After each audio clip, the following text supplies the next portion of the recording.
Alrighty guys, just so you know that thumbnail was not clickbait. I was riding my bike and I covered the 20.36 miles. Still got a full battery, it says. What? Supposed to have a 20-mile range. I left it in pedal assist too, but I did hurt myself. I got a knee injury. I got my forearm.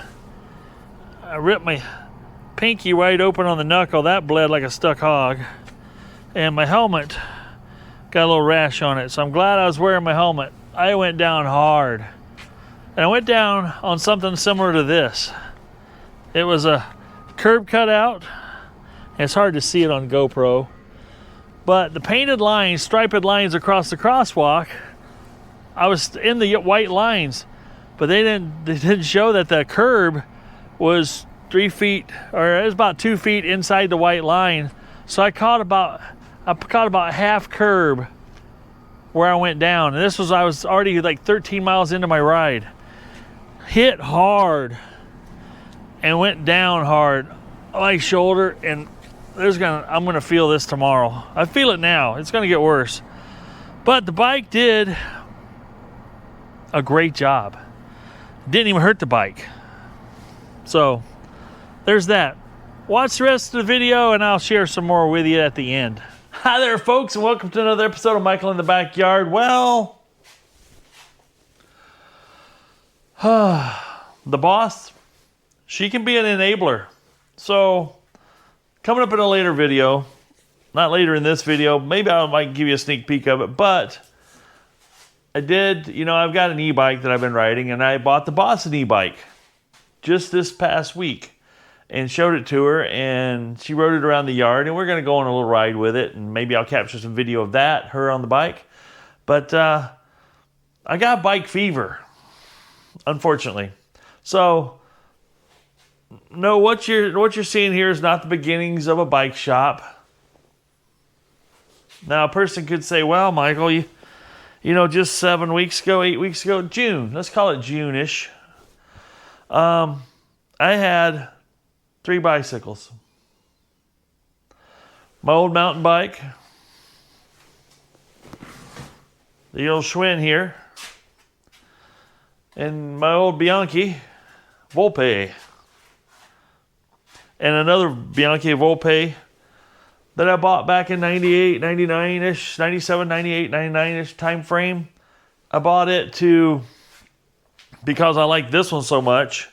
And I thought, if I ever destroy this frame, how will I ever get another frame and bike that rides this awesome? So I bought a second one at that time frame, back in the late 90s. So this problem is not a new problem, so to speak. But there again, I held myself to 3 bikes. 3 bikes for over 25 years. Now, I didn't ride. After I got all these bikes, I just rode them. I didn't go further. I didn't keep collecting. But then I got my Hemingway, and the bug bit me again. So I've got these bikes back out and started riding them. And after I rode the Hemingway bike, well, I've got the Hobsco bike, I guess. But let's not dive too deep into that right now. Yep. The boss on Facebook Marketplace, she's an enabler, showed me this ad for this Concord e-bike. I know nothing much about it other than it's a 36 volt, 350 watt motor, 27.5-inch wheel, which I thought was kind of interesting. There again, I've been out of touch with bicycles for many, many years, and then getting back into it and catching back up, and so many things have changed, so many things have stayed the same. So finding this Concord, this is a Walmart e-bike. You can still buy it today. This one here. I'm going to show you. It's hard to see. The little rib here is still there on the tire, front and rear. Now that tells me this thing hasn't been ridden much at all. I think a lot of people buy some of these things thinking, oh, this would be a good way to get back into biking, and it is. But maybe not necessarily with this particular bike because it hasn't been ridden. I mean, there's just been no miles on it. This thing was pretty clean. I peeled some stickers off that were still here that somebody had peeled off part way from it being new yet. So I didn't get it all. Looks like I got some more to get off right there. But this sells for $548, I think, on Walmart stores. And still available. They still have them in stock at the stores. But this one was missing a controller. Yeah?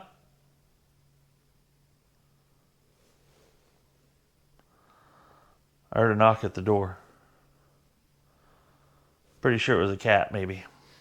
Sounded like a really light knock, though. Anyway, they didn't have the controller over here. I put the bells right here right now, but there's supposed to be a controller for, you know, to make it control. Well, I pulled some stuff apart. This is one end of the battery thing. There's some connections down here. I'll go over here to the bench. So I got the battery. This is the battery. It's a 36 volt.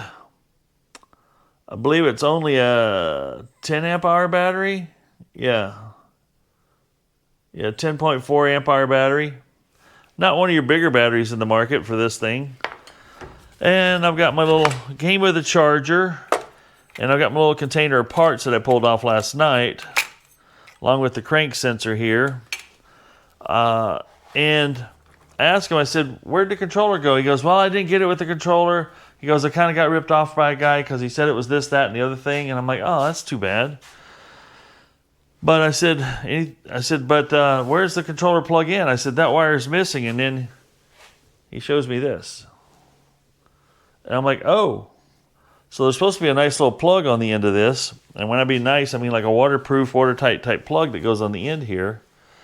That's not there. It'd be a connection similar to this type of connection, but smaller.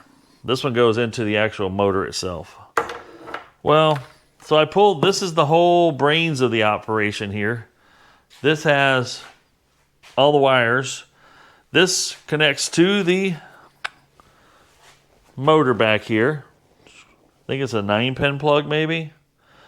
2, 4, 6, 8 pin. One in the middle, 9-pin connection.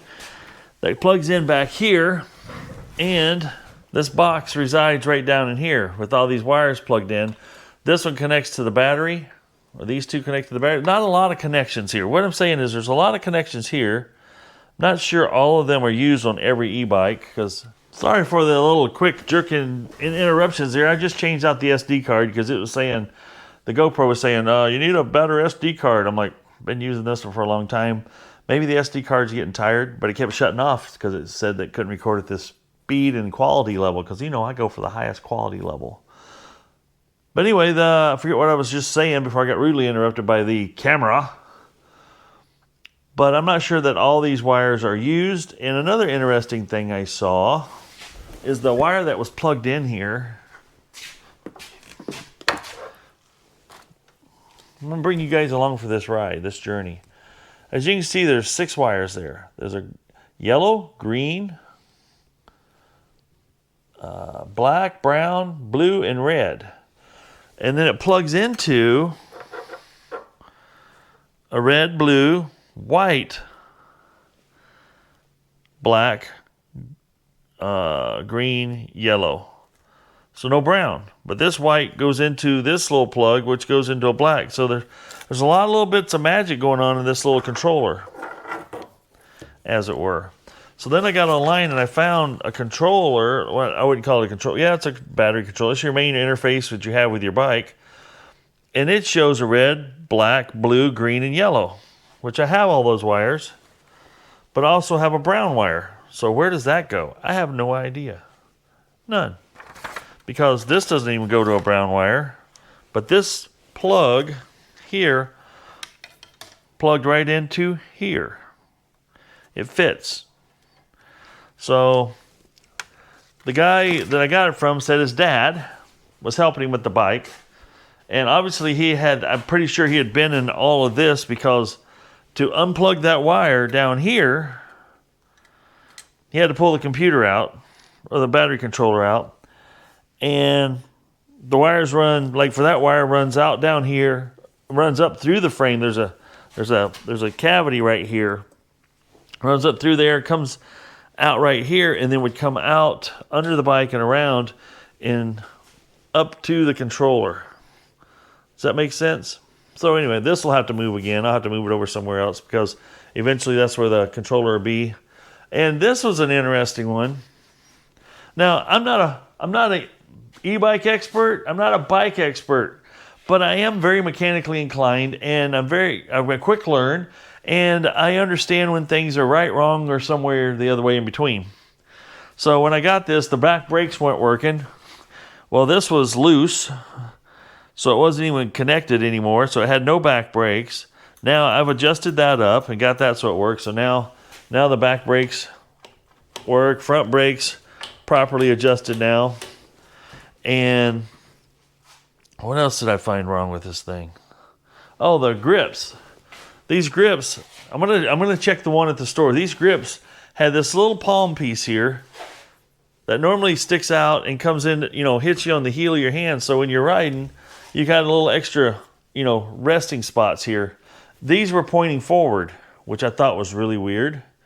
And the other thing I don't understand, if I'm gonna look at the one at the store still, but this had to be the way it was. The shifter is up on top. So you got this thumb shift to shift down, clickety, clickety, click, and then you could click up here. And the reason I say that's weird is because all the other bikes that I have, the thumb shifter is down below, trigger on the front, here for down and this for up. Same way here, same way there, same way there. Now obviously this bike has a different shifter set up here. Strange, huh? So my little wiring conundrum here, it's got me kind of confused. I do have that controller on order, and I'm gonna do a little more research as to what's going on. But I don't believe this bike has been ridden much or been used much.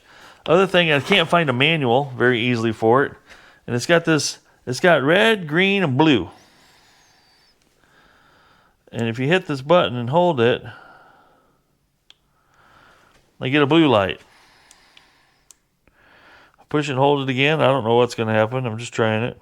Nothing. But red, green, blue, not sure what that means. I got to do some more Googling on that.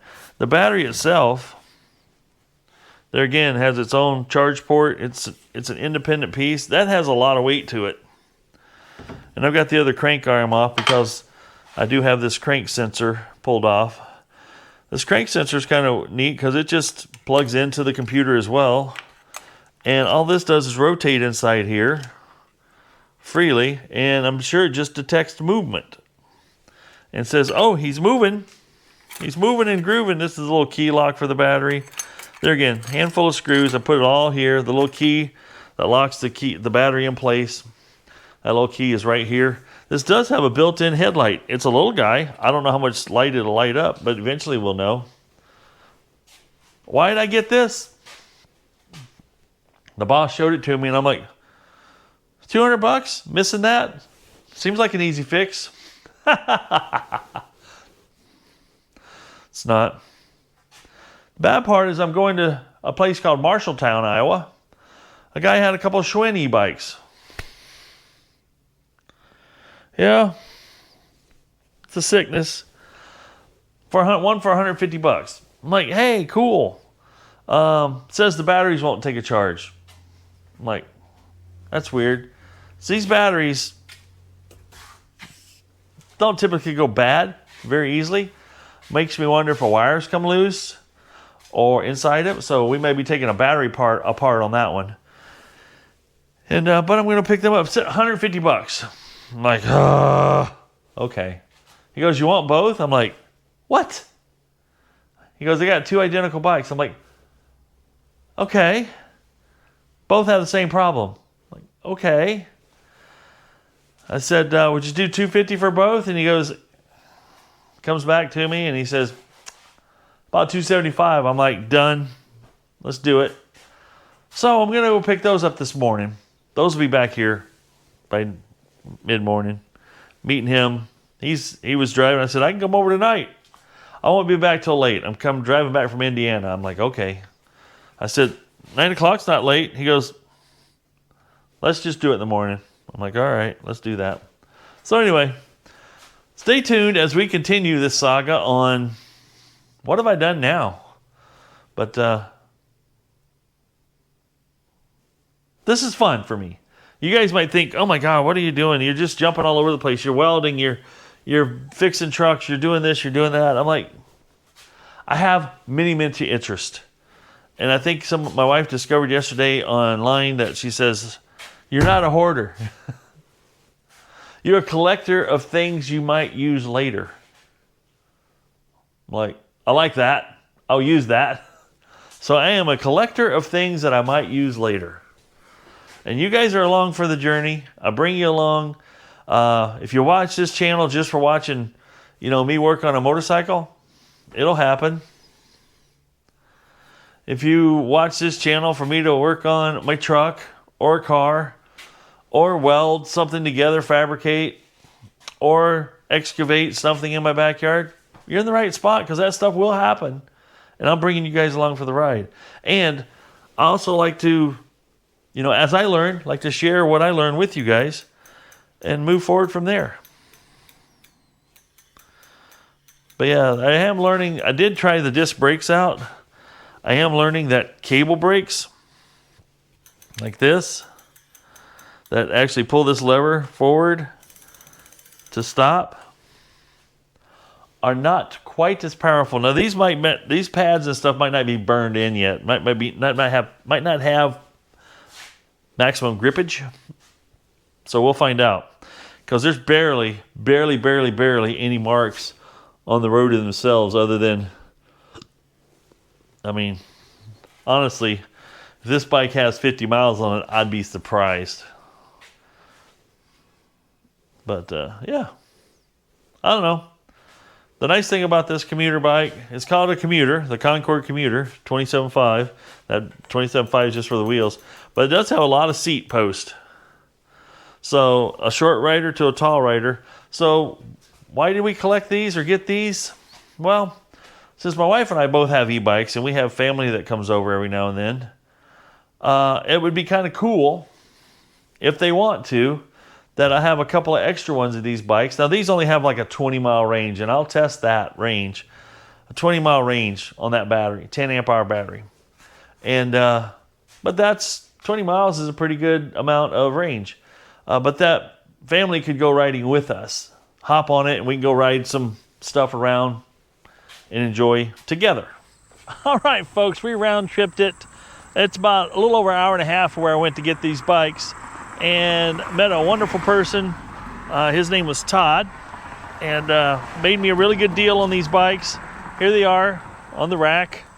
You guys seen when I used this rack and installed it and stuff. Here's the bikes. 2 Schwinn Boundaries. Now these are sold by Schwinn, Madison, Wisconsin, USA. These are sold by Walmart, I believe, is what I found. And they're currently, the value at Walmart is $799 each for these. So here they are. They've added a few things to it. There's looks like a phone holder here maybe. Got a bell on this one. Got a headlight on this one. Cable disc brakes. So we're going to figure out why these won't work. He said he had them. They rode them like twice. And then they parked them for a long time, and they can't get the batteries to take a charge. So we're going to figure out what's going on and get these back on the road again. So let's get them unloaded. These are pretty cool. They look cute. They are. They still got the nubbies. They haven't even wore the nubbies off of them. They've rode them like twice, he said. And then they parked them. And I also shared with him what you shared with me, that I'm not a hoarder. I'm a collector of things I may use in the future.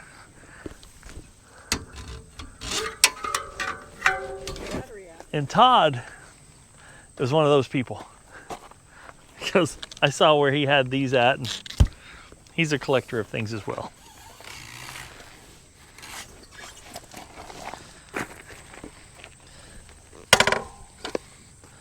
One e-bike.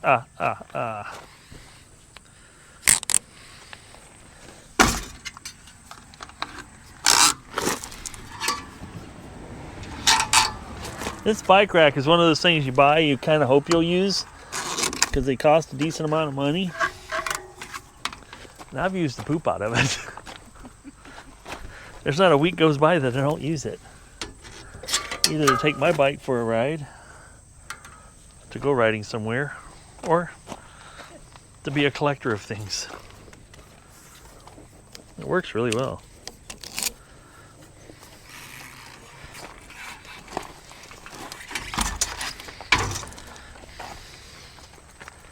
I don't know what size wheels these have on them.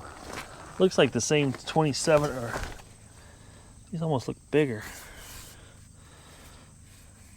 Yeah, these are 29-inch wheels. That other white bike is 27.5-inch wheels. So that's pretty cool. Ready for the next adventure. Hi everybody. I've got the Schwinn's in the shop. And as expected, these bikes have not been ridden much at all. The little hairs are still on the tires, like I said, I think before. When I was unloading them, tires are way low on air, so we're putting some air in them. And, you know, these bikes sold new. Well, currently they sell new. This exact same bike sells new for $7.99 a piece. $799 each. And the Concord I have over here that's sold by Walmart, these are both available at walmart.com. I think this one was too. Don't quote me on that, but either way, this one was, what's going on here? I'm seeing something I didn't like here. I'm trying to make sense of it. Oh, it's not down far enough. It's got a lip on it, so it can only go down so far. Interesting. Okay. Didn't know if I was getting full seat clamp here on this thing. Anyway, the batteries have both been dead. Well, the bad part about these batteries, what you need to know about e-bikes and e-bike batteries and battery survival, as it were. I can't get this back on.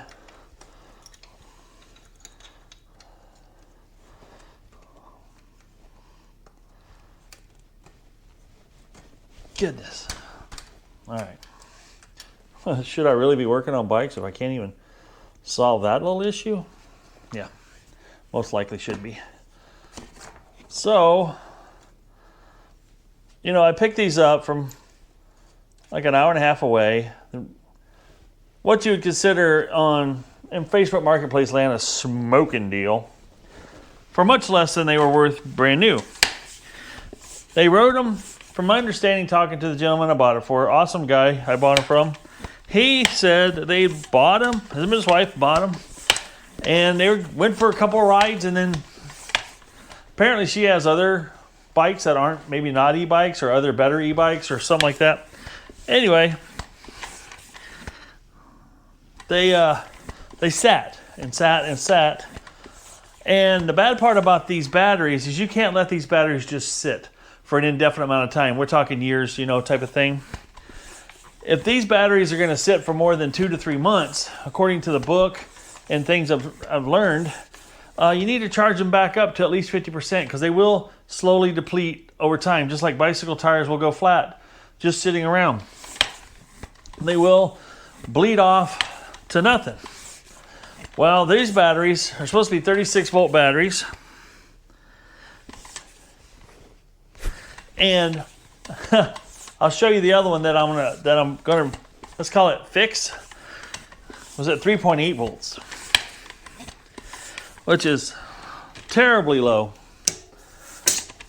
And I was able to get it to take a charge again. That's why he sold them for the price he did to me. As he says, they just won't. The batteries won't charge when you plug them in the charger, and I'll show you that here in a bit. Plug them into a charger, they just go from, you know, your light goes from green, it's supposed to go to red to charge, and when it's fully charged, it goes back to green. Well, it would go green and stay green. Wouldn't do anything. You might see the lights on the battery flicker at best. But one thing about these batteries with the BMS on, the battery management system on there, if it doesn't detect enough voltage, because you can go too low, if you don't detect enough voltage, the BMS will not let charge juice go into the cells. Just by design. And it's just like, if you guys have cordless power tools, if you ever had a battery that goes completely dead on you and it won't take a charge, it's because the voltage level went lower than the charger, and the BMS, built-in BMS on the battery will allow it to, sometimes it can dip too low. Maybe it got low, way low, and sat for a long time, and now it's beyond bringing it back. But you can bring them back. I'm going to show you how. And it's not some miracle, it's not something fancy. It's actually pretty simple once I explain it to you. So this bike, I'm just putting here, and I got the battery in it, the power pad or the display powers up, and I just want to see if this kicks in any juice to the rear wheels. I question everything about these, and I just want to see if it'll work. So, but I got the power restored, and I just want to get the tires backed up to fighting weight. I'm going to take it out for the door real quick, and I'll see if it produced any juice. I'll take you outside with me, but it's dark. 0 dark 30 outside right now. All right. I would be using my electronic pump, but the battery, you know, I overused it, as it were. So the battery now has the battery has 4 lights on it. And we'll turn this on. And it's on. And then you got mode low, medium, and high. And it's got this 6 km, which I have no idea. And it's a button that pushes, but it doesn't do anything. Got a Schwinn bell. These guys had a Schwinn fold holder, Schwinn bell, Schwinn bike rack, accessories. I don't think this is a Schwinn though, but it still works. It's a, where's my button? Button. It's a nice bright light. It's a nice light. So I got the seat adjusted. This has a suspension seat. Not a wholehearted fan of those, because when you're pedaling like I do, when I sit and pedal and get my strength and my cadence, the seat can pogo a little bit. It's not good. All right, let me take this through the door and see if I can get any power to the rear wheels when I start to pedal. Because typically, when you got it turned on and at power assist, or in this case low, medium, high, as long as you're not touching the brakes, it should go.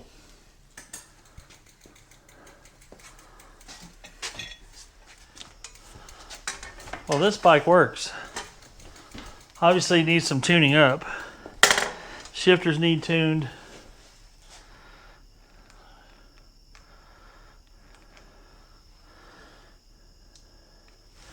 What's up, buddy? Coming in to see if there's any varmints in the house.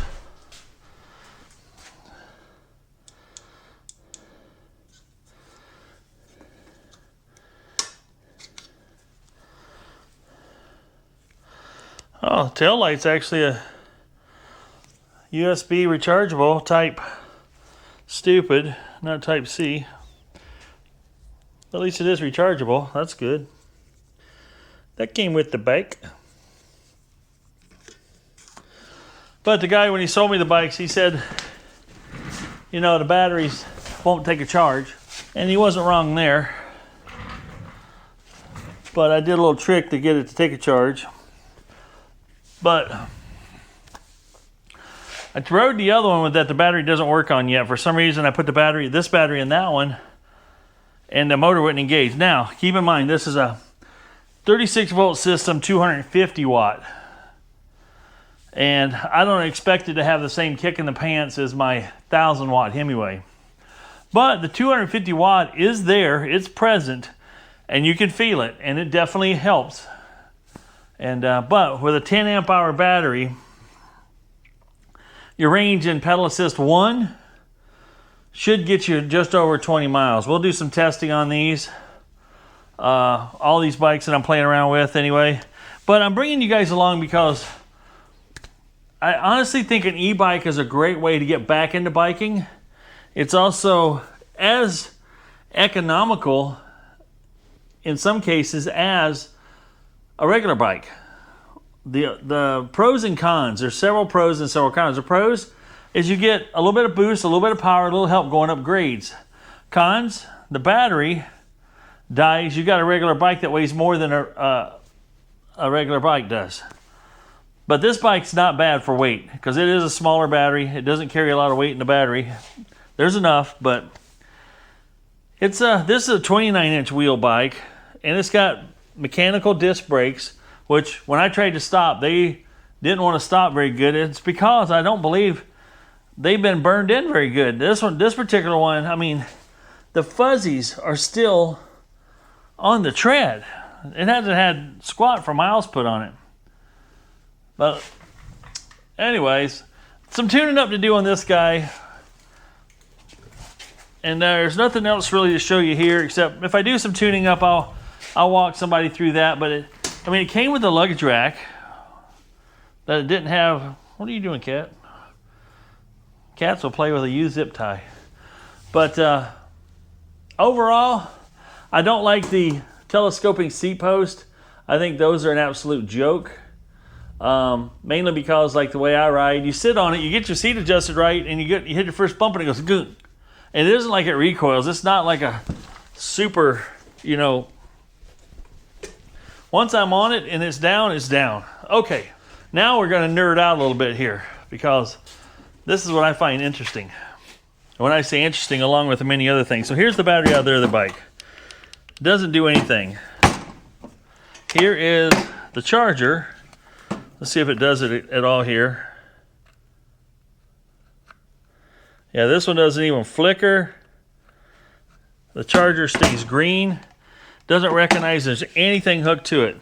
This is also a 36 volt battery that's out of the Concord.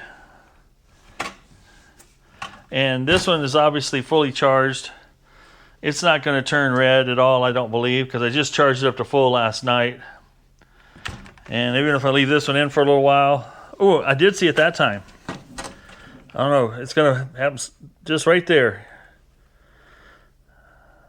The little something happens. Well, let's see if I can show you guys some stuff here. Now, this is a 36 volt battery, so I'm going to put it on volts. Not AC volts, this is DC, direct current. And on the ends of the post here, ends of these, you'll see a positive and negative on the outside ones. The outside ones are usually your contacts, are usually further apart from one another. We'll touch this terminal and this terminal. We got 3 volts, dead on 3 volts. Now, we go to this one, has a round connector in here, and it has a positive negative on it too. And it should show, yeah, see it's 36 volt battery, it's showing 41.7. It's fully charged. So, what are we going to do? Here's what we're going to do. We're going to jump start this battery. That's going to sound crazy, but yes, we're going to jump start it. Now, because of the connections and everything and the size of them, I don't have the blade connectors that'll fit that in this wire. This is fairly heavy wire. And I don't have the round connector that'll go in here because that's on the bike. So what I did is I took this wire and I just bent it over so it'll fit tight. So I'm going to go into the positive one here, shove it in there. So no wires are sticking out anywhere. It's just so I can't accidentally short it. And then when this is on, okay, so make sure you get it right. This is positive, and that's positive. So I'm going to shove this in here. And I'm going to shove it in the same direction it normally goes in on the bike. So it's just going to put some tension on it, like that. Pretty secure. Now, I should have red and black wires, right? But now that I know that I've got the positive and the positive hooked up, now if I hook the negative and negative up, I'm really not going to screw anything up, right? Well, that's the plan, not to. Make sure there's no stray wires going on here. I don't recommend you doing this. I can't stress that enough. If you're not, these lithium batteries can be dangerous. There, I gotta make sure no wires are going over there. Fully seated. Now you're gonna see a little spark here. That may not catch it on the camera, but now I'm gonna hook the negative to the negative. It didn't even spark. The other one's actually sparked a little bit. But now, if I touch the tester to it now, trying to do all this in a very confined little space here. I have more space, I'm just not using it. So if I go down here and just touch the terminal and the terminal, if I can get to it. See, now I'm showing 37.9 volts. So what I've done now, these terminals go straight to the batteries themselves.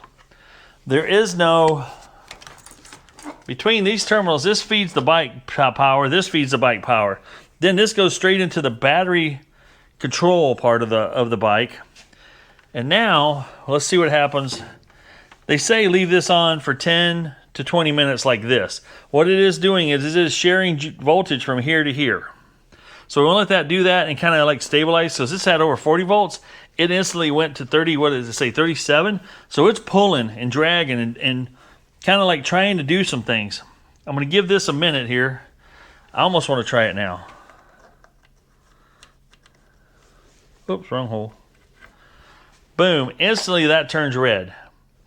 And the reason it turns red is because now it thinks this has enough voltage.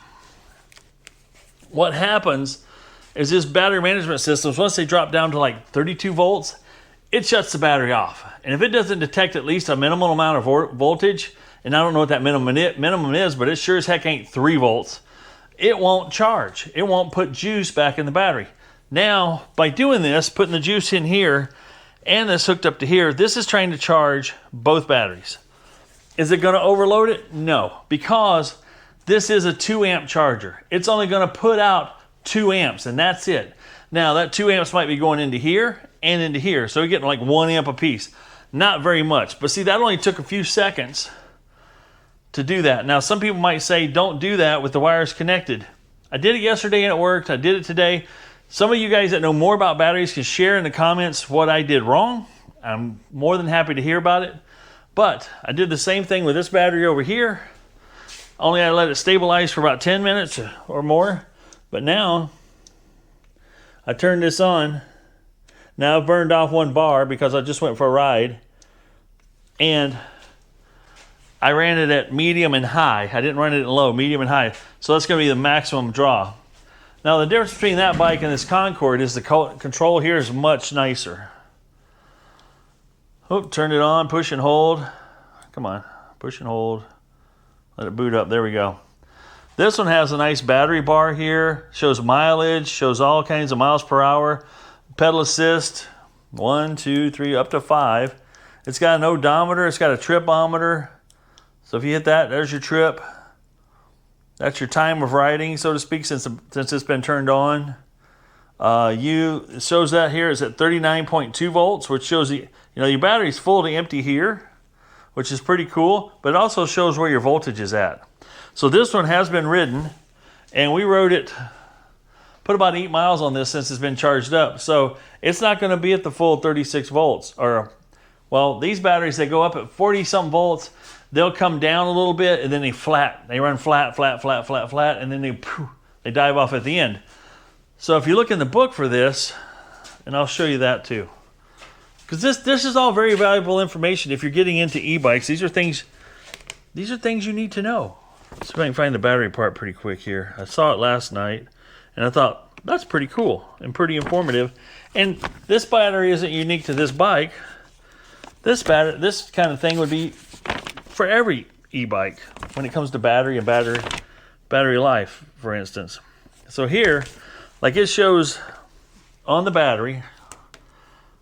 So if the battery's on, let me show you that. Can't leave that out.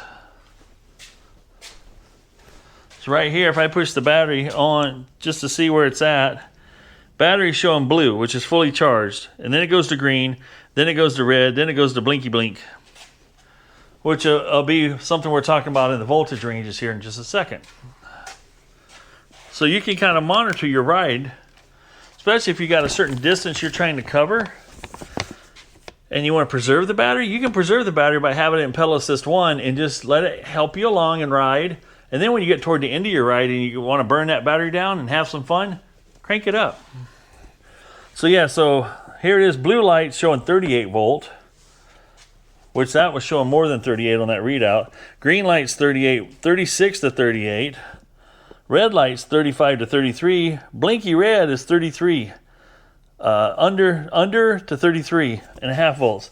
It says, before starting up the electrical system, make sure that you're fully charged and remember to turn your battery button on. So we did that.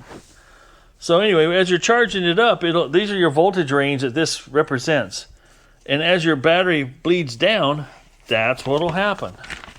That's pretty much what I wanted to tell you. So you'll see a voltage range. So this one's showing the actual voltage. It's kind of nice because it shows the battery in like a gas tank meter gauge looking thing, but also here it shows the voltage. And when you're down to 33.5, you better start plugging it back in. Or you can get into a low voltage situation and your battery might not take a charge like these did. But these did it because it sat for a long time. Why am I telling you all this about e-bikes? Well, there again, Hopsco had sent me an e-bike. I rode it moped style, got me hooked on bikes, and then this started happening right here. So I got my old road bike back here even. I found this one, my wife did, the boss. She found this Concord on eBay, or not eBay, on Facebook Marketplace, and she's like, oh, look at that. $250. I'm like, looks pretty clean. And it's currently missing this controller, and it's missing the throttle. Both of those things are missing off of it. And I told the guy, and then he handed me a wire. I said, where's because these just plug in like with a nice little liquid proof, IP65 type connection. He goes, oh yeah, I've got the wire in the house. So he goes in and grabs the wire, and this end plugs into the battery control box, which has all the stuff coming out of it. And this end, what did I just drop? Oh, I'll lose that. This end is supposed to have one of these on it, and it does not. So after looking this bike over fairly thoroughly, and this one over here, let me get back over here to this one. This one over here, as you can see, the battery is out of it. There's some things disconnected top and bottom. That battery controller that I had just showed you is out of that bike. And you got to get to that because that's all in here. So here's how it looks all together. Let me see if I can get over here a little easier. And this is what it looks like all apart. So you have a couple of battery hookups, another hookup here. Here's where your battery actually connects and hooks in, locks in, and gets its juice to it right there, because that sits up here like this and it goes ploppity plop. And then you're supposed to have your controller here and your throttle here. Clearly missing off this bike. Kind of a strange situation. Now you go, Michael, how come this one's all complete? Well, I like the looks of that bike so much. I like the pedal position. I liked a lot of things about the Concord. And I'm like, okay, I'm an impatient person. I went to Walmart and bought one. They sell these at Walmart. This is a Walmart bike. And it's got mechanical disc brakes. As you can see here, they're all mechanical. Now this one, funny thing is, they didn't have it on the floor for sale. I asked the guy, I said, it says you have it in stock. The guy at Walmart was very helpful. At there's two Walmarts near me. And he says, let me go check. We got a place called the Bike Barn or the Bike Shed or whatever, where they put the bikes together. Some guy puts the bikes together for him. And I said, well, if there's one back there, I said, if it's in the box, I'll take it. In the box. I don't want it put together. And I said, I'm a bike mechanic. Ease his mind a little bit. He goes, all right, he's a pretty cool dude. He goes back, gets it, brings it up front. I pay for it, go out the door. Well, I'm in my car, and my car has the bike rack on the back, but not a box rack.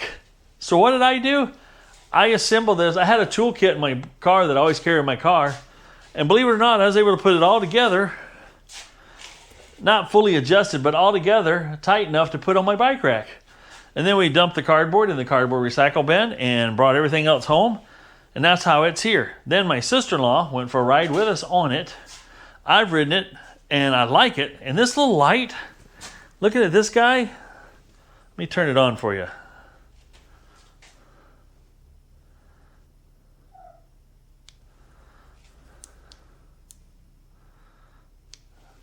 That little light doesn't look like much.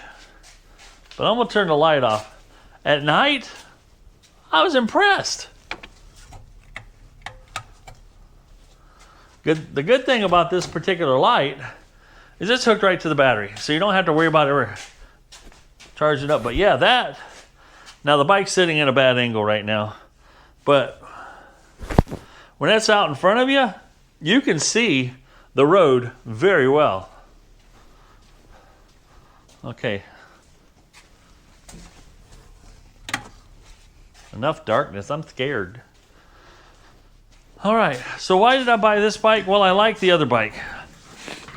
My goal is to have a couple of e-bikes around the house because the boss has got one now. That'll be up. We'll show that later on in another video, most likely. But I've got my Hemingway that I bought, and I love riding it. I've got nearly 400 miles on it now. And so when company comes to visit, if we want to go for a bike ride, and the grandkids are here and we go for a bike ride, then I can put everybody on the e-bike and we can enjoy a trail ride. And this is great for people that, let's just say, aren't in good bicycling shape. It'll make you feel like a powerhouse. And you do get some exercise out of it, which is awesome. So I bought this one for 2 reasons. I like that other bike, and I'm an impatient person sometimes, and I knew it wouldn't go to waste. So what I'm going to do is rob some parts off this bike, put them on that bike to make sure that one's all fully functional and working. And then I talked to, these are made by Phoenix Cycles, I think it's called, and that's who builds these for Walmart. And then it says in the book to call them if you need any parts or help. So I called today. And I'm curious how many days go by before I get what I need, because the person I talked to on the phone wasn't an awesome connection. She maybe could hear me well. I couldn't hear her very awesomely. Let me turn my battery tester off. My voltmeter off. It's beeping at me. This is still red and charging. And it's warm like it should be. Now, once it's got voltage in it, I'm going to try this. Doo-doop. Don't touch those two together. So I just unplugged it. Now this thing has enough voltage. Sorry, the battery went dead right when I was getting ready to show you this. So this is charging now. We'll go back to positive and negative here and see what we got.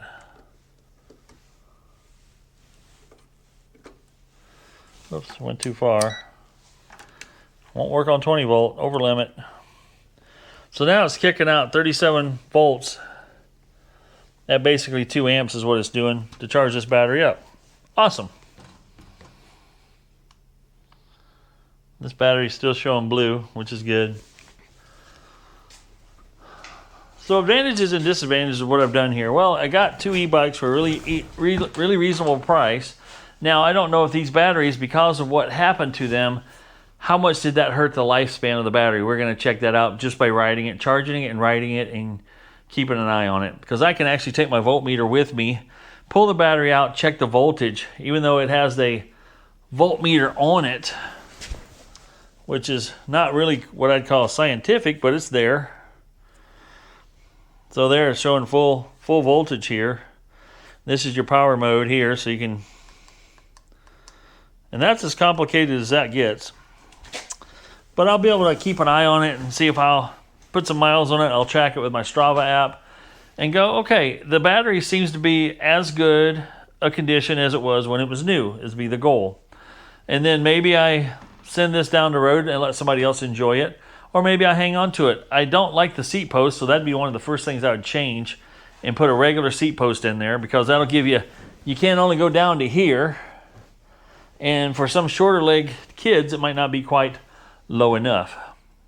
Got to get the handlebars adjusted properly. This angle is coming too far back here. I want them more up. That's just the way I like it.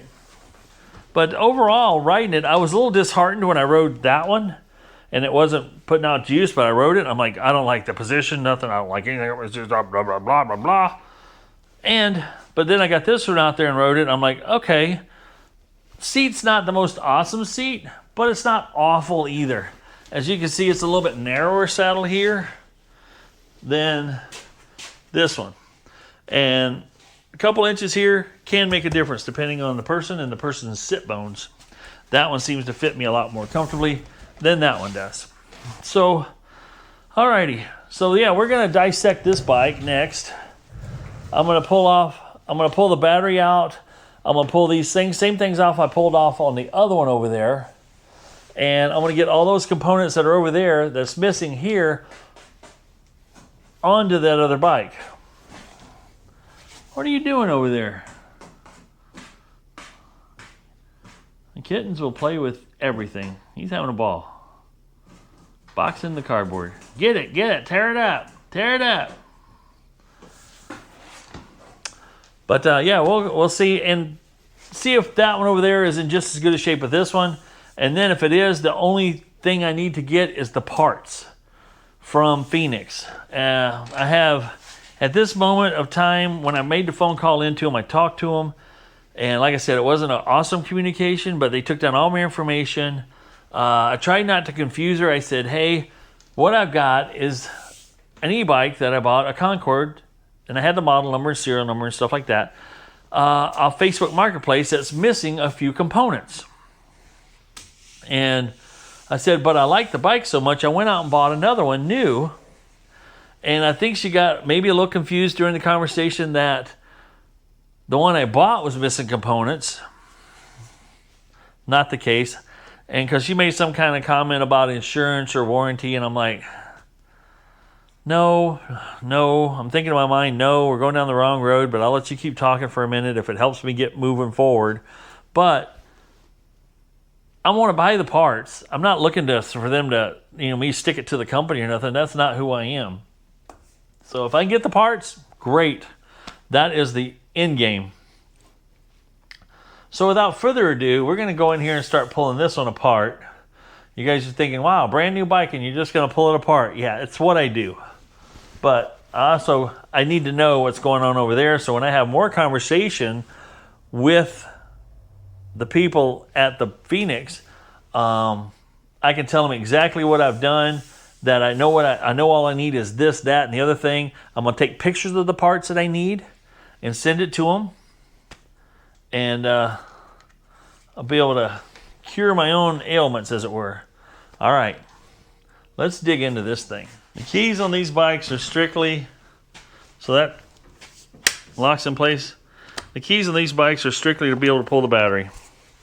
Serves no other purpose other than you could take your battery with you and then nobody can, they can still write it off and steal it because it's still a bike. All right, it's been 2 days since I last videoed, and we're back out here. We took the Concord apart here and discovered that looking at the connections on this particular controller box and the controller box on this one is not the same wiring harness. I have a feeling what they've done, they've neatened things up. They're again 3 or 4 or 5 months in the electronics world. They can go from this wiring mess and simplified to this wiring mess, which hooks into a, let's call it a harness piece, which splits off into like 5 different things. So, as you may or may not know, on e-bikes, they have a lot of, let's just say, electronics on it for safety. One is the brake levers have this little doohickey here, so as soon as you touch the brakes, it disengages the motor, so you don't have a motor trying to push you, across an intersection while you're trying to stop at an intersection. So both brakes have those connections, and then it has a connection here for the light, and then it has connections for the, what else was there? Oh, the pedal this crank sensor. There's a wire right here. And this thing here picks up the fact that your pedal's going round and around. It says, oh, once your pedal's going round and around, we'll give you whatever juice is here that the computer up here says give you juice for that amount of pedal power you're doing or however fast you're spinning or rotating. Well, I discovered that looking more thoroughly at this bike that I thought, well, maybe I could just buy a piece and get it going. Well, somebody, I believe what happened here is somebody got this bike, found out it was missing a couple of pieces that they couldn't figure out how to fix. Vis-a-vis that one wire. Let's just look at it here. The one wire that plugged in like this and had an end on it that looked like that. Well, they hit a roadblock and they said, well, can't we just turn it into a regular bike? So I think they put different brake levers on here that doesn't have the little stop controls, because I haven't seen an e-bike yet that doesn't have the wire hooked up here to kill the motor. And then they proceeded to, what else was it? The computer, the brake, and the throttle. All those wiring pieces are gone. So I've attempted, there again, like I said in the last video, I'm following two different avenues right now. So I do have the serial number off of that Concord over there that I'm going to work through and see if they can get me a complete harness kit. Now, just to give you an idea, I got a complete harness kit for a bike, but I think the problem is going to be is this is a male plug on the motor. And I'm pretty sure the harness kit I got has a male. This would be should be female on the motor, and it's male on the harness. So that could be a deal breaker right here because I can't make that connection. So it's like, what do we do now? Because that plugs directly into the harness here. This comes out and that goes right there. And it's a 9-pin connection that goes into here. So the search is on, but I'm going to see for that serial number on that bike. So interesting story last night. Last night I bought this Concord bike at Walmart, and we'll get into more stuff later on in this video or other videos about Walmart bikes and blah, blah, blah. But I was there because they had two more Concords there that were missing. The reason I got this one, I went to another store in town, got this one. The other one in town, they had two more Concords that came down and had the bar across here, and they were gray. So, semi-step through versus step through type of situation, right? Well, I learned over the weekend on Sunday that they're like, well, we don't have the charger or the key. And the key's just strictly there for taking your battery out. The charger or the key or the manual. And I was very interested in the manual because I was kind of thinking I want contact information to be able to call on that other Concord. That had a certain amount of value to me. And let's see, this will be a similar situation, except this one's a little trickier because I got to get the lock. This lock has two screws here that go in with the key on the outside, but this has got to come in from the outside. So I went to Walmart last night because they had a bike that didn't have that information, didn't have that stuff, right? So I thought, well, I'll just, by golly, I'll just make them an offer on that bike. They offered to, let's just say it was $50 off for the one bike is what he said. We can give you $50 off because we're missing these things. I'm like, no, that's not enough for the inconvenience that it will cause me. And then I thought about it a little bit more. And I thought, wonder if they're up for any negotiations. So I went back there and I asked the one associate there. I said, hey, just curious. I know these two bikes don't have battery or a key or a battery charger, which battery chargers are not expensive at all. And no book in the manual. I said, you can't sell them to anybody. I said, but I'm willing to buy them off of you. Because somebody that doesn't know anything about bikes is gonna, let's just say, not gonna enjoy the situation at all. And I said, but I can deal with it if I have to. So I told him, I said, I'll make you an offer, and I'll buy both of those bikes for $400 each. Regularly $540. What is it? $548, I think is what they cost. I said, I'll buy both of them off of you for $400. And that person goes, I can't make that decision. I need to talk to the coach. There's a coach, I guess. They've got their whole terminology of how they run their business, you know. And I said, okay, that's fine. I said, go talk to your coach. I'm down with that. And so the coach, they disappeared forever. And this might be more trouble than I thought it was to get this back in place. We'll see. No way. I just started. Boom. Just like that. That was easy. So disappeared for like, I ain't kidding you, 5+ minutes. I thought maybe he's forgotten about me. Maybe he's run away. And comes back. He never came back. Another lady showed up. Had her hand all bandaged up. Kind of a sour disposition. Shouldn't be dealing with people, in my opinion. But that's just me. But she does, and she is. And apparently Walmart saw fit to put her around people. But I said, okay. I said, I'm curious. I said, oh, these bikes don't, I explained it again. I said, these bikes don't have some of the components they should have. I'm here to take them off your hands if you're willing to part with them for $400 a piece. No. Just no. And she goes, I called him over there. I called the guy that was coming to find me. He found the manager first, and he was talking to the manager, and I overheard what you said, and he said no. I said, okay. I said, so you want to entertain? I said, you want to entertain a discount because of the problem? And they're like, no. I said, well, the guy that worked here Sunday offered to knock $50 off of it, but I wasn't willing to do the deal for $50.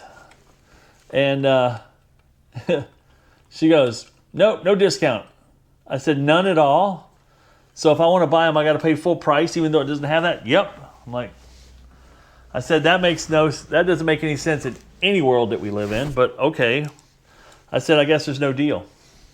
And she goes, you can keep coming back and asking. I said, no. I said, you guys are going to sit on these bikes. They're going to sit here. 2 months I'll be coming in here, and they're still going to be sitting here because nobody in their right mind should buy these bikes without having the full, complete stuff, contact information for repairs, blah, blah, blah, and so on and so forth. So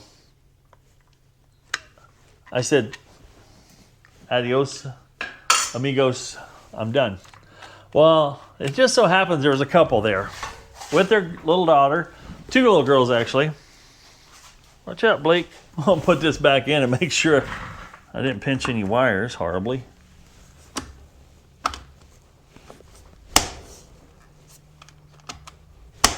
Yeah. That seems to snap in just fine. Power on.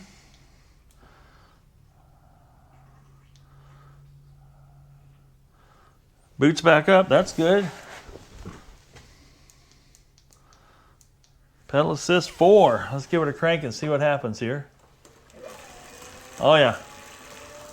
We have ignition. All right. We didn't damage anything doing what we did. So I was watching this couple. They were trying to pick out a bike and all this fun stuff. And you know, the little girl's, it turns out it was the little girl's birthday. So the associate there that was working didn't know anything about bikes. Just didn't know. And I ended up saying, they asked me, they looked at me, they go, you know something about bikes? I said, I know a little bit about bikes. And they were looking at a full suspension mountain bike that was, this girl, keep in mind, was probably about 9, maybe 10. And they said, they go, you know anything about bikes? I said, yeah, I know a little bit. So they go, which one would be a better bike? I said, well, I'll tell you the pros and cons here. I said, so the one's a hardtail. It was an Ozark Trail Vibe hardtail. And the other one was just I think an NEXT full suspension mountain bike, which had V brakes, and that's pretty good right there. Had V brakes, and it was just it was $8 cheaper than the Ozark Trail. And I told him, I said, well, I tell you what, I've been doing a lot of watching the videos, and I said, honestly, if it was up to me, I'd pick the Ozark Trail over the Next. I said, Ozark Trail has manual, disc brakes, not hydraulic. And, well, why don't you grab? There we go. I like using one of these because it puts just a little more tension, because I don't want this moving loose and breaking that connection. So that's back together. Anyway, I said my choice would be that one. I said it is a little big before. I told her, I said, stand over the bike. I said you need about 4 to 5 inches of gap on that bike for her to be comfortable on it and be able to step across it, get on it, and don't want her to hurt herself. And they go, okay. And then they asked the associate there, do you have, it was a medium size, do you have this in the small? He looks it up on his thing, and he's like, yeah, we have it in the small. Let me go look for it. He goes and looks for it, and they have one. So the good news is they had one. That was awesome. And they went ahead and said, oh, it's not assembled, it's in a box. And I could tell this couple wasn't the sorts of people that want to put a bike together. They want to buy a bike. And I quickly showed them, I said, you don't want them putting it together here. I said, I'm not knocking the Walmart bikes. I'm just knocking they don't always have the most well-trained people putting their bikes together. So I am knocking that hardcore, because I see it all the time. I just saw one about 3 weeks ago in a Walmart, at my local Walmart that's closer to me. The fork was on backwards. On a front suspension bike, the fork was put on backwards. Where it says back was facing forward, and the handlebars were in the right position. So somebody put that one together out of the box, because none of these bikes come to the Walmart fully assembled. So I said, look at here. I said, one of these brakes are way up here, one's down here. I said, nothing's lined out the way it needs to be. I said, so you can guarantee the rest of the little setup might not be that great. Now, most of the bikes come in, I've seen a lot of them function pretty well. They're pretty much together. And so they were like nervous about it. I said, well, you guys can make this a family project if you want, You can all kind of put this together. Watch some YouTube videos on people. There's a lot of people that are unboxing and putting things together. They can be very descriptive. They're doing a real good job of that. And I said, you can be able to put it together, and you have a little family time together. And he goes, well, how long would it take you to put one of these together? I said, I can put it together in 30 minutes out of the box. They're like, and the little girl goes, it would take us 4 days. She was so cute. And I said, so I'm after I got done not making my deal, taking up some of that other associate's time, I went, and they were still trying to find the bike and all that stuff, and they hadn't brought the bike out yet. And I said, you guys considering buying it in the box? And they're like, well, yeah, but we're not going to be good at putting it together. I said, if you'll trust me, I said, I can put it together for you in the parking lot. And they're like, what? I said, yeah, I'll put it together for you in the parking lot.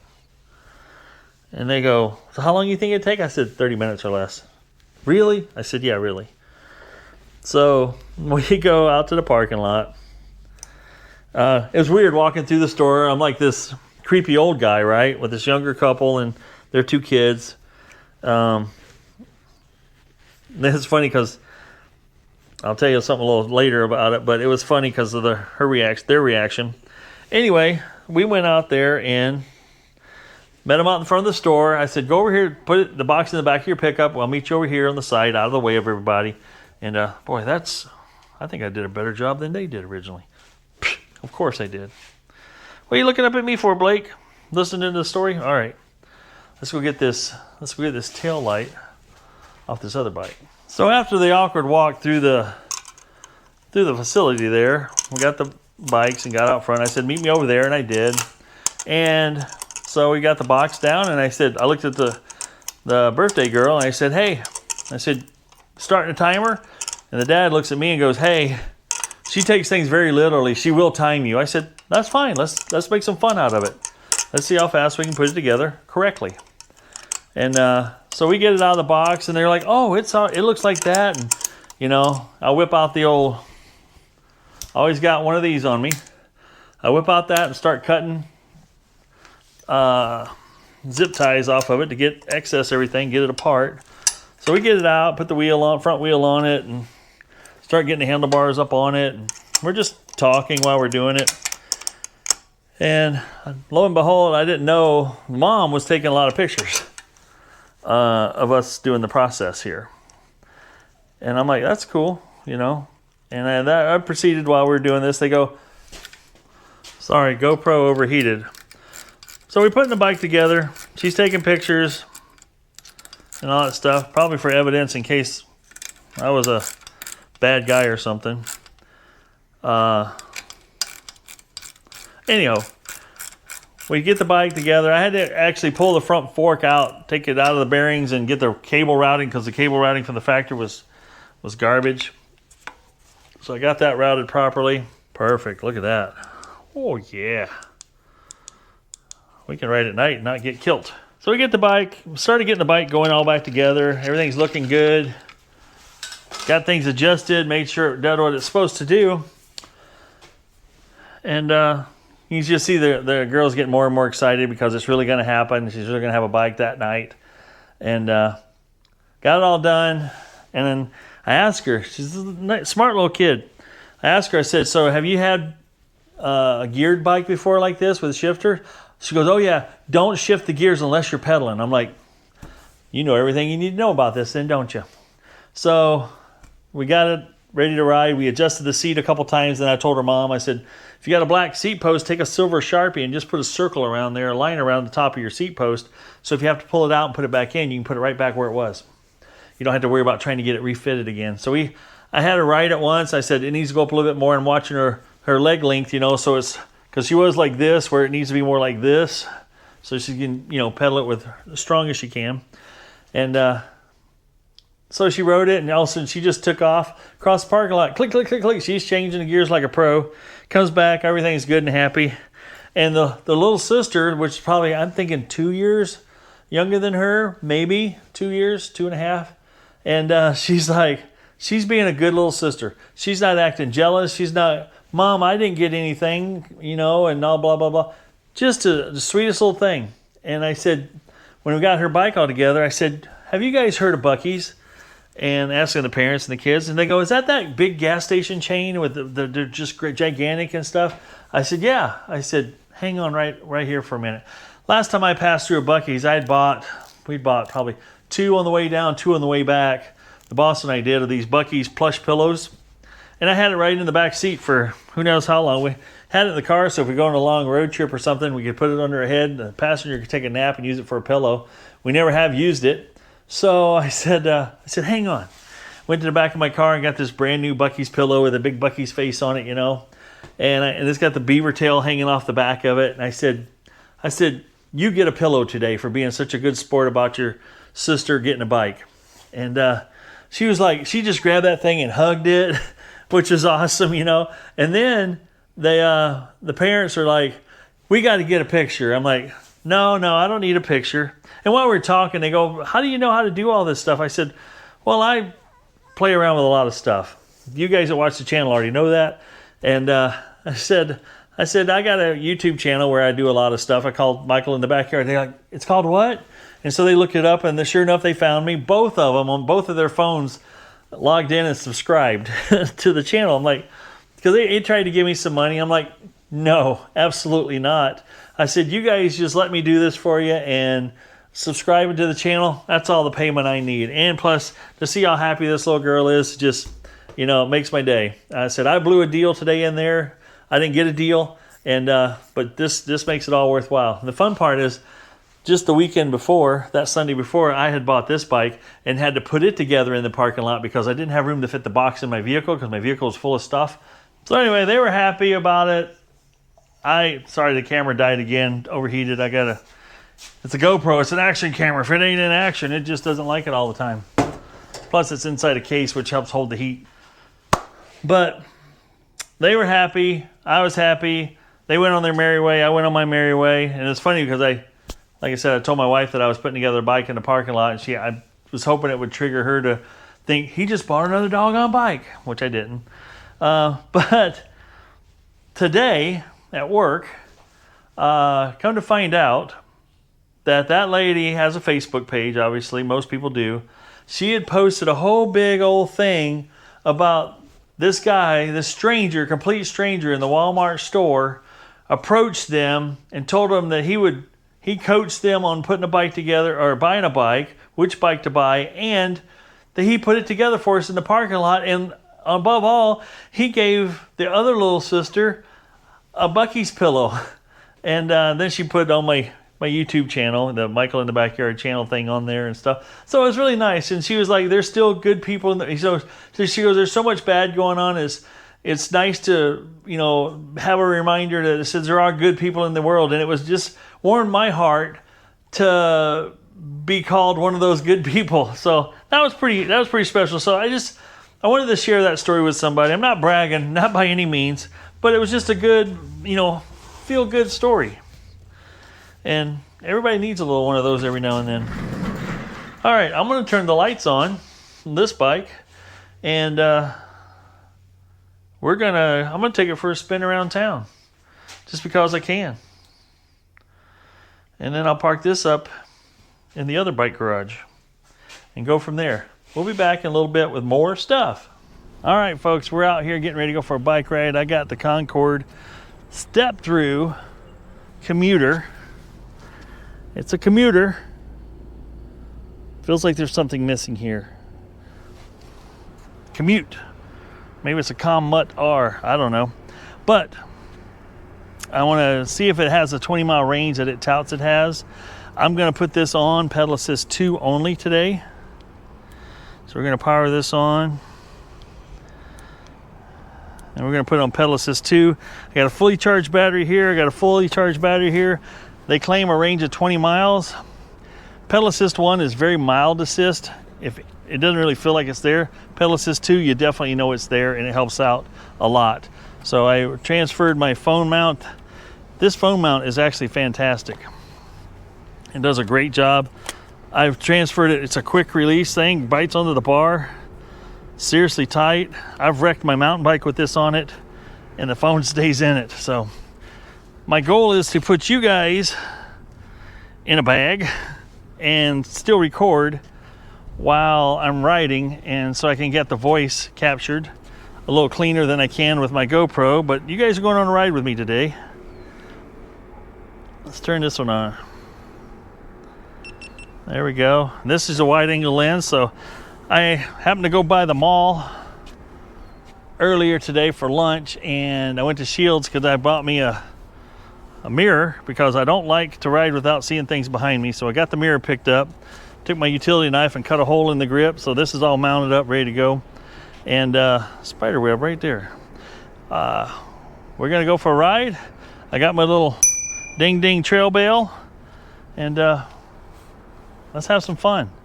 And hopefully the sound works out all right. If it don't, I'll just do voiceover and talk through some of the things I want to discuss while we're riding. And enjoy the ride, guys, with me. I'm taking you along. I think we'll be home before dark. Back to the car before dark. That's the plan. All right, nothing's hitting my feet, nothing's hitting my legs. Nimble City here. Oh, I forgot my bike helmet.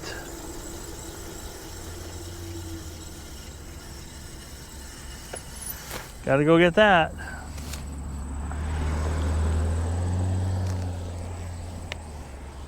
One thing I notice when I ride this bike, and the reason I'm falling in love with it so much, is it is so nimble. The geometry, you just feel so solid while you're sitting on it, which is Absolutely incredible. And get my mirror adjusted. Get your stuff together, Michael. There, now you can see what's going on behind me. That feels so much better. But and I got used to riding that Hemiway for about almost 400 miles, and it's an 88 plus pound bike. Now that I got all the garb on it that I want on it, it's well over 90 pounds. So we got this bike here is under 50, so it feels so much better already.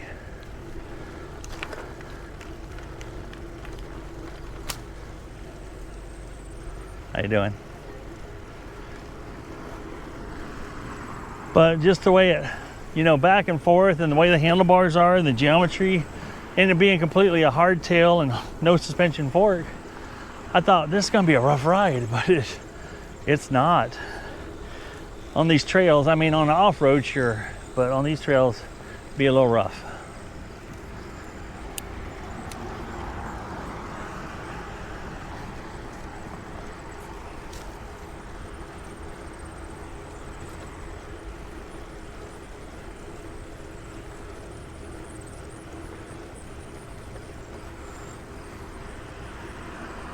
But yeah, I had a plan on what route I wanted to take today, but then I saw this other route, and I was like, well, I don't know where that goes. So, time to explore, folks. That's what we're gonna do. Let's see how much sidewalk I can stay on. I love staying on bike paths and some sidewalk just to avoid traffic. Over the years, I've had a couple of experiences that weren't pleasant.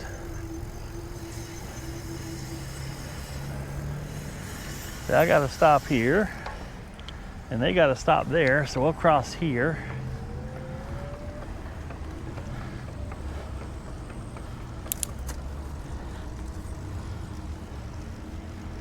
One thing I can tell you about this bike is the shifting on it. It's actually, it was pretty well adjusted when I got it. Any minor adjustment it needs, I can do on the fly. But it is buttery slick. A lot of times I gotta feel it change, but I sure as heck don't hear it change.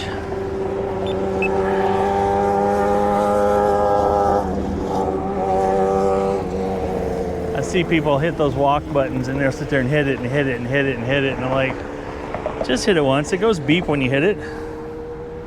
That's all you got to do, folks. See, when I get my walk signal, there it is. Let's get the walk on. Now, this bike is completely bone stock except for the things I put on it for recording. How you doing?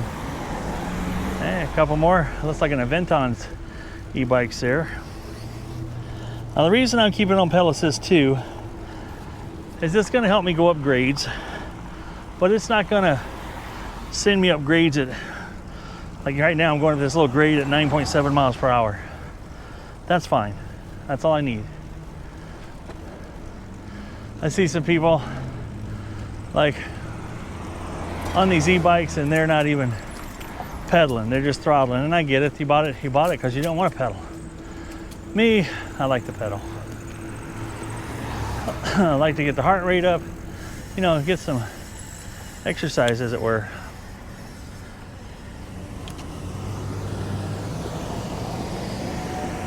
I'll cut across here.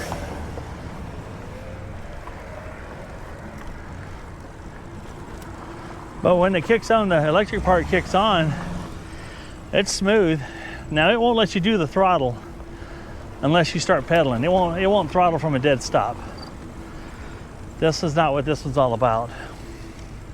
This is about pedal it, get it going, then you can pop the throttle when you need to. If you need a little assistance, it's only going to assist you. Like my other Hemiway, my wife's Magnum e-bike, those you can actually throttle from a dead stop, and which is nice because if you didn't end up in a good gear, you can get there.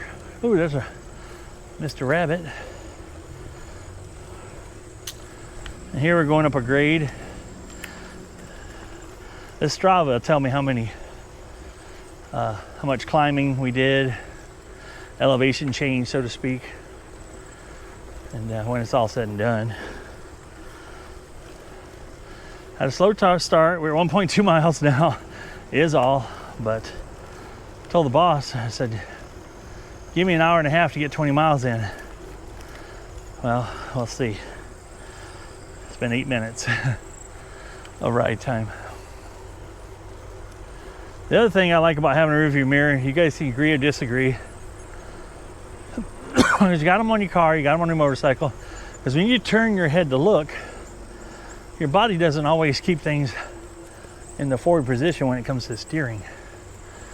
And every time I had to turn to look behind me, see how much coast was clear behind me, you end up running off into something like that.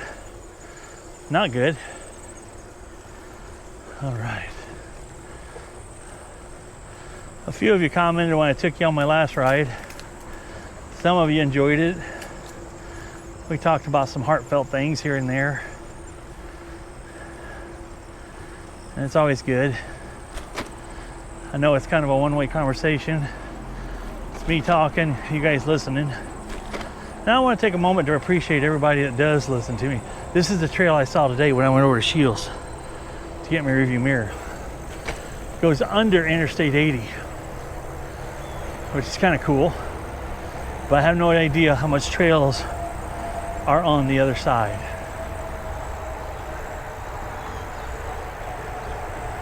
Looks like they got a thing to hit emergency if there's an emergency. That's cool. It's lit up.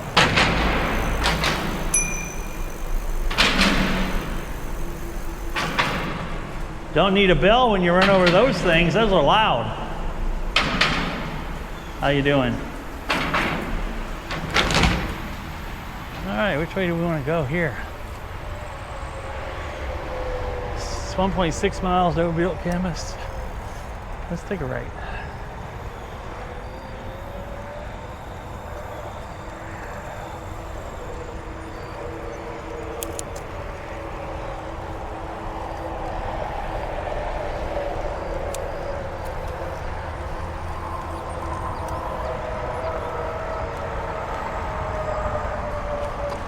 Where are we going here?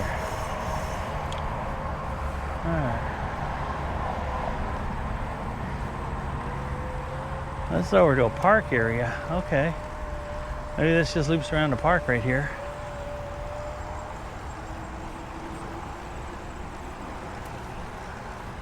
How you doing? It's so funny, you walk across, you come up on people that are walking and they got their headphones in, both earbuds in. I have trouble doing stuff like that when I don't have, you know, the awareness. I'll turn my little Pandora on my phone on, but I still have I can have awareness of what's going on around me.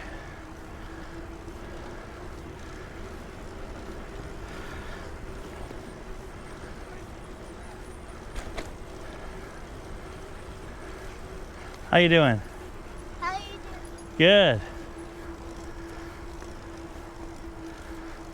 Huh. So they got a bunch of little signs around here. I tell you what, pedal assist 2 will let you get your workout. I'm gonna leave it there. We gotta see how far we can get. But you can tell when you're taking off, you can feel it giving you a little bump. If it wasn't there, you'd know it.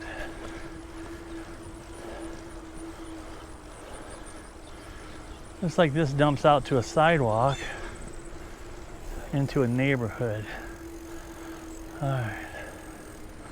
We'll just take this trek right around here. There again, just kind of seeing where things go. But yeah, the seat on this particular bike is actually quite comfortable. We'll see after 20 miles, but right now you can tell it's kind of like when you put on a shoe. If a shoe is uncomfortable when you put it on, it doesn't get better. I mean, it will, but you gotta suffer. If I put on a shoe and I feel uncomfortable, I don't buy that shoe. And that's kind of how this bike is. It felt good as soon as I rode it the first time. How you doing? And it continues to feel good. I mean, I got 13 miles on the bike in total now. It's as new as it gets to test this battery life out. Beautiful park here. This is though we're in Coralville, Iowa.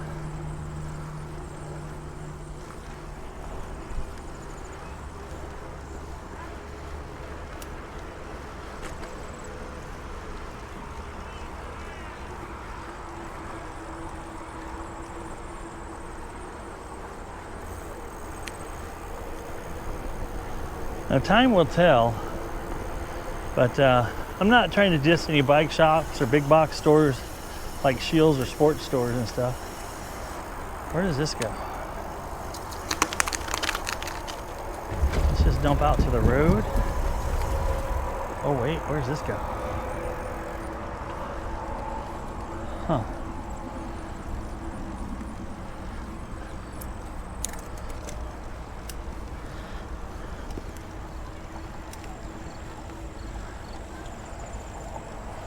Okay, 1.5 miles to Oakdale, 4.4 miles to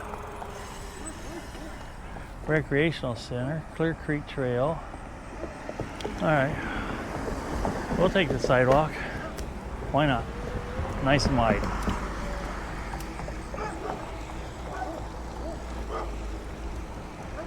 It's like there's a couple of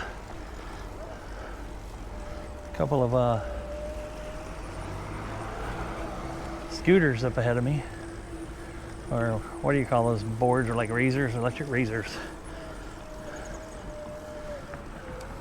All right, I'm hitting the throttle here to help me get up this hill. This bike feels good to stand and pedal. That's what I'm doing right now. I can hear the motor whining. I'm not using any throttle right now. All right.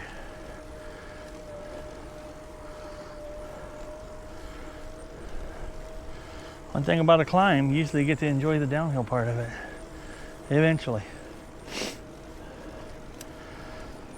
To the right, I was just down there. So, they're showing this trail crosses right here. Somebody's coming.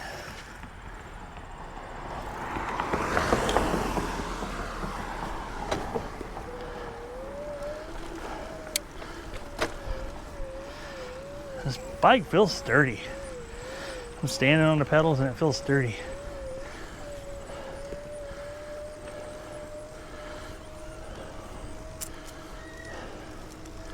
Definitely getting the heart rate up going uphill.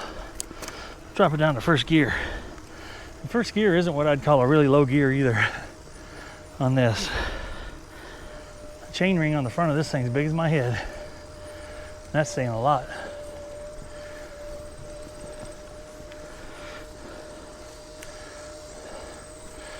Can't even keep up with them razors. Electric scooters. Pedals are definitely something I will change because I like, well, I gotta keep it under 20. Shouldn't be a problem. Looks like we're gonna cross a road here. Dang it, can't coast out the hill. It's a bummer.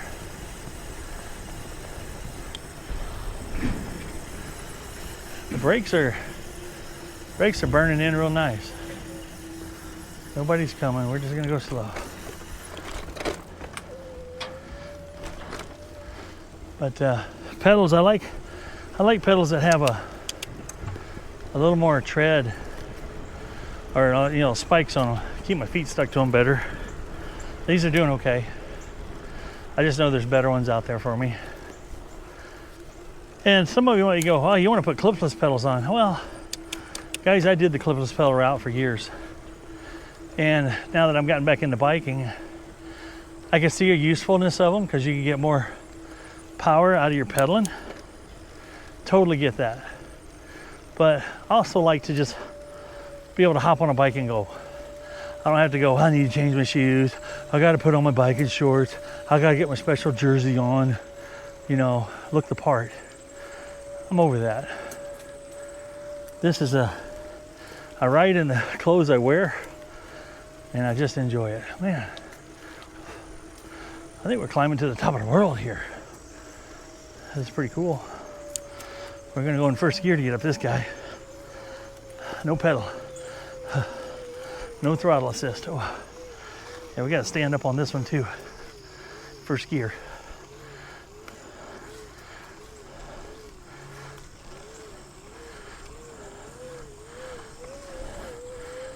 Gives me a little more workout.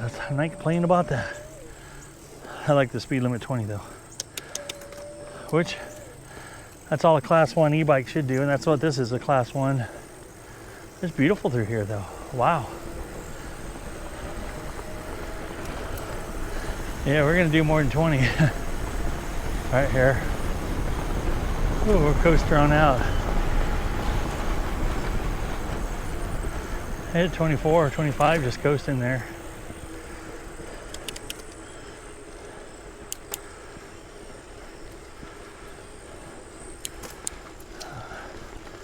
That's a good route for some exercise, I'll tell you that. A little downhill, a lot of uphill. I got it in pedal assist 2 still, and I can hear that motor just trying to work for me.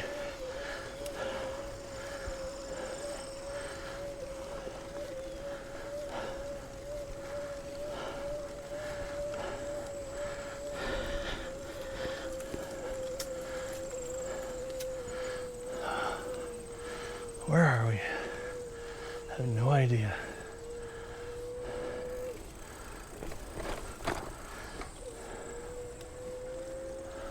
So I think it's some sort of park.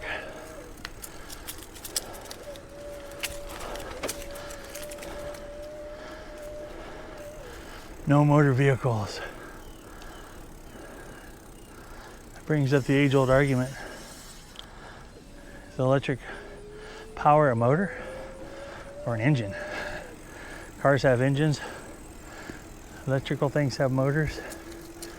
So I'm breaking the law, breaking the law.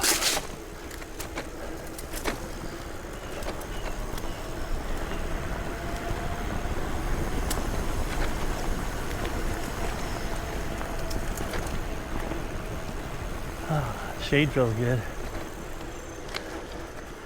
It's only about 70. Ooh, do I go that way or this way? I don't know. Decisions. I'll go this way, I guess.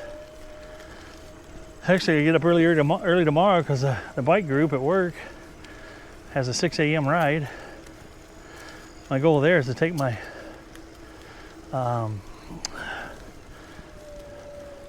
regular bike.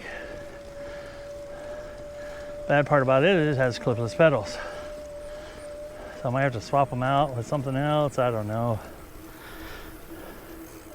Or for that particular purpose, I might just wear my clipless shoes if they still fit. I could go up that little sidewalk, but that just looks like it leads up to another parking area. This looks like more trail, as it were. Yeah, I'm not gonna hit my 15 mile an hour cruising average. That's for sure. What do we got here? Where are we?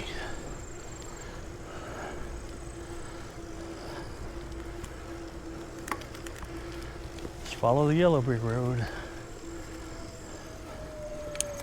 But yeah, the shifting is just, didn't know if I'd like this push shift on the top with my thumb versus the underneath.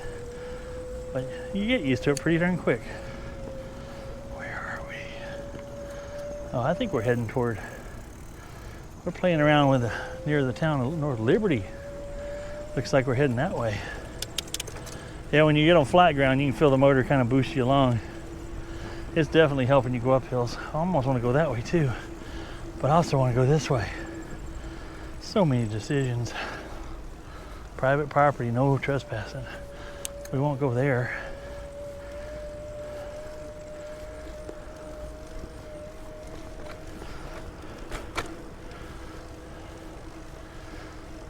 And the cool part is I do since I have what I would call right now at the moment a parts bike and this new bike. Parts bike has the same battery. I got both batteries charged, so we can, no matter what I do, I can throw the other battery in and just get after it if I want and get back to my car.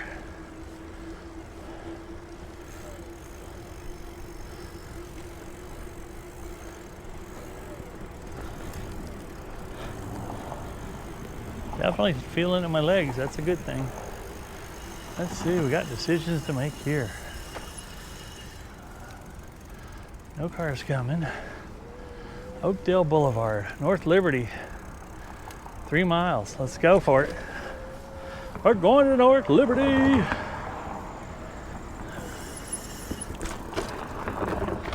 Now, some of you might ask how much air pressure am I running in these tires. I'm at 50 right now.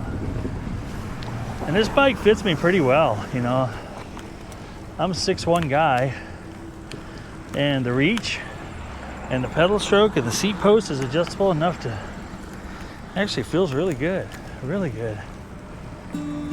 This is about the time where my GoPro Hero 12 battery went dead, which was recording the sound up to this point. So that's when I decided to speed things up here. We'll just time lapse it. Beautiful day for a ride, as I said before.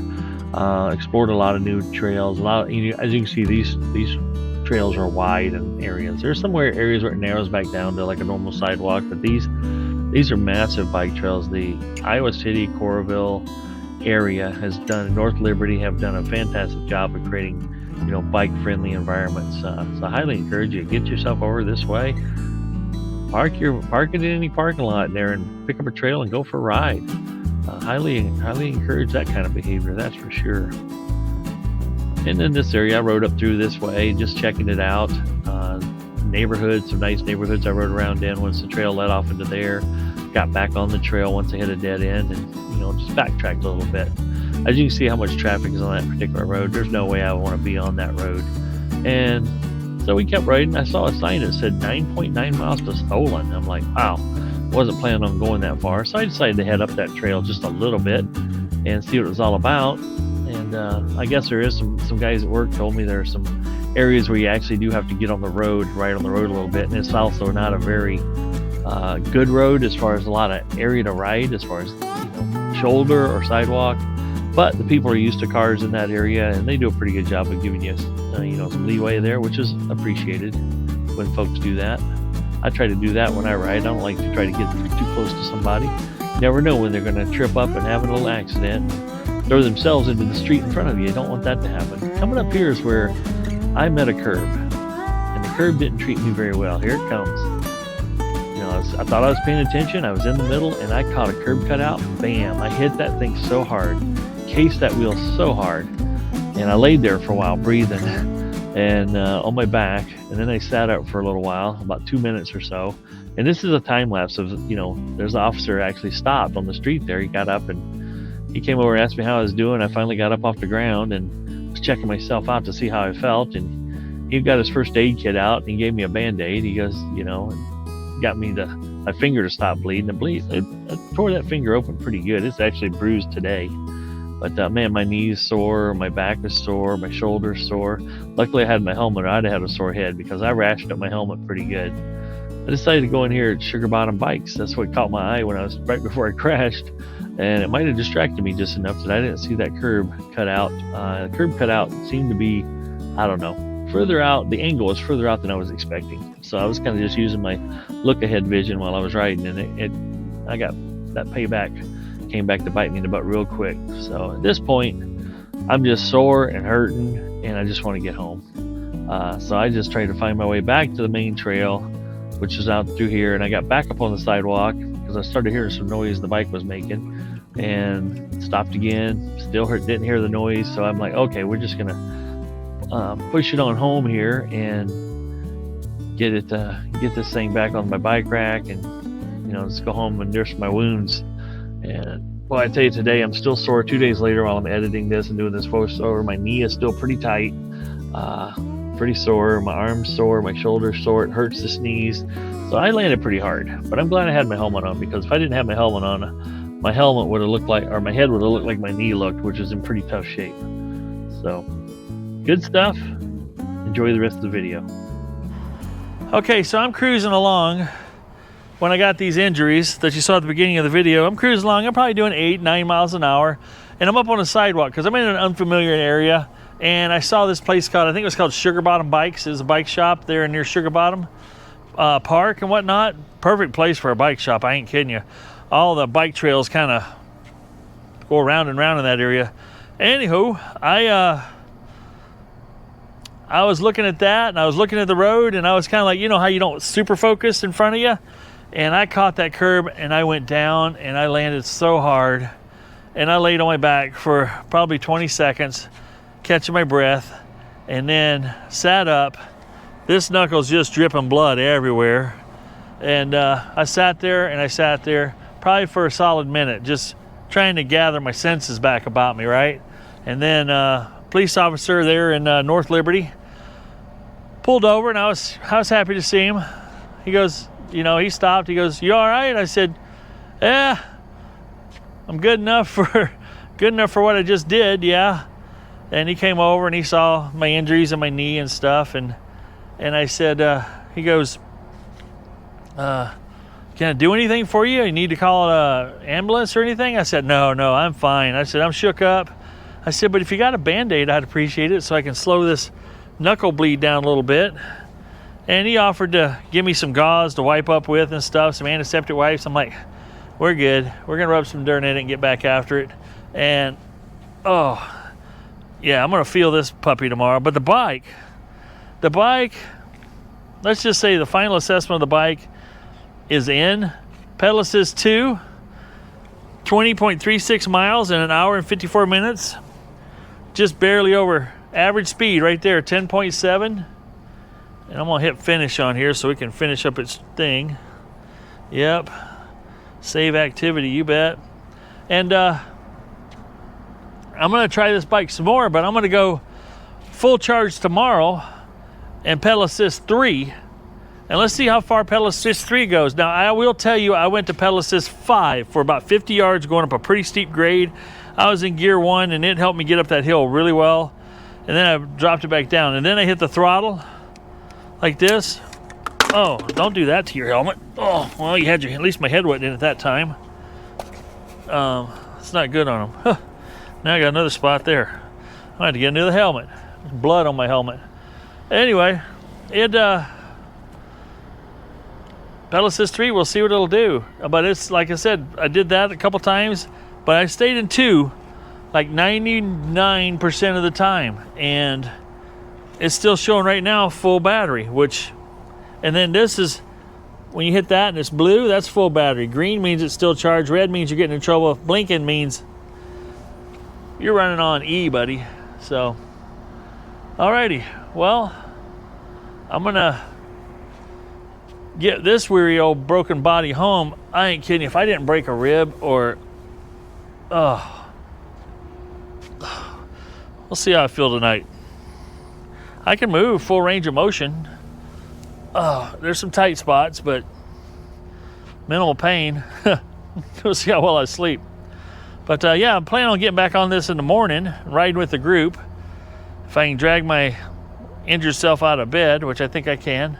And we're going to do Pedal Assist 3, and we'll just see how long the battery lasts in, but it does as it says it should, guys. All right, this wasn't supposed to be like a bike review, but this at the end of it is. So this is Michael saying, if it ain't broke, fix it till it is, and we'll see you on the next video if I'm lucky. Be good to one another, guys. Please be good to one another. I'm out.